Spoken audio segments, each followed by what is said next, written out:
কৈবল্যধাম জয়ন্তীমা তুল্লা অশরীরী শক্তিবর্গের আত্মমুক্তির হা হুতাশ জনিত বিচ্ছেদ, বিষাদ রঞ্জিত মুক্তি পিপাসার উপরেই সৃজিত। এই অনুভূতিতেই মনে হয় ঠাকুর কৈবল্যধাম আশ্রম সৃজন করিলেন। ভবঋণগ্রস্ত দুঃখদৈন্য ভাসমান মানবজাতি শ্রী শ্রী ঠাকুরের এই ঋণ কি শোধ করিতে পারিবে? এই প্রেম এবং বিচ্ছেদানলের উপরে আশ্রম প্রতিষ্ঠিত।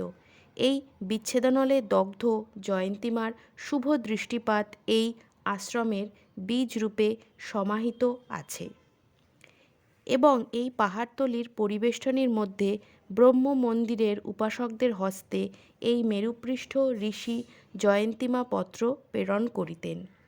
দেব যক্ষ রক্ষ চারণ ও ঋষিদের শুভেচ্ছা গ্রহণ করিয়া শ্রী শ্রী ঠাকুর রামচন্দ্রদেব শ্রী শ্রী কৈবল্যনাথ রূপে আসন পাতিয়া বসিলেন। তাই দয়াময় ঠাকুর ইঙ্গিতে সকলকে জানাইলেন, ওই কৈবল্যধামে কৈবল্যনাথ নামে অধিষ্ঠান হইয়া সাঙ্গপাঙ্গ সহ নিত্য প্রতিষ্ঠান আছেন, কিন্তু আশ্রমে সর্বদাই থাকেন, আসন ছেড়ে একটুও থাকেন না। প্রচ্ছন্ন অবতারের প্রচ্ছন্ন ইঙ্গিত ভেদ করা সহজ নয়। বৃন্দাবনং পরিত্যাজ্য পাদমেকং ন গচ্ছামি, এই বাণী ও সান্ত্বনা বাক্য দাপরে একবার ধ্বনিত হইয়াছিল কৃষ্ণ বিরহ কাতরা গোপীদের প্রতি মথুরাগত রাধাকান্ত কর্তৃক।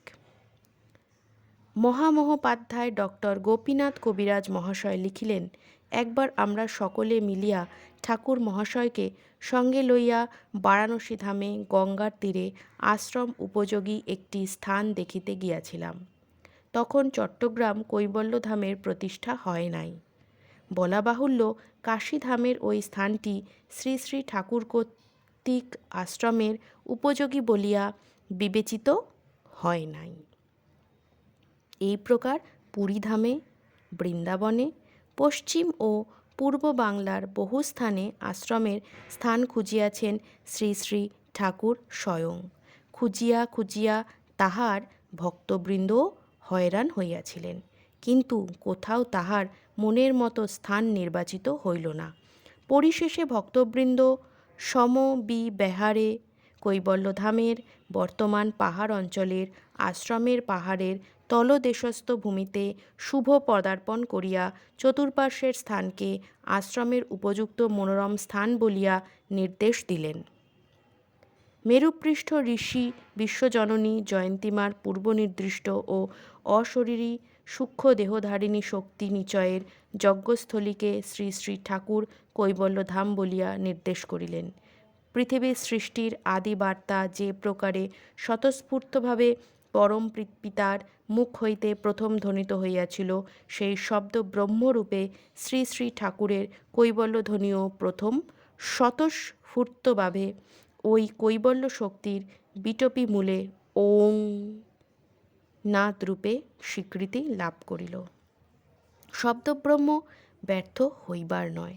নিজ আশ্রিত ভক্তবৃন্দ যুগে যুগে নিত্য পরিবার ও সহচর হিসাবে বরাবরই ঠাকুরের সঙ্গেই থাকেন। একদিন ঠাকুর জিজ্ঞাসিত হইলেন অধ্যাপক প্রমথবাবুর জননী কর্তৃক, বাবা, আমাদের এতগুলাকে আপনার সঙ্গী করিতেছেন, আমাদিগকে রাখিবেন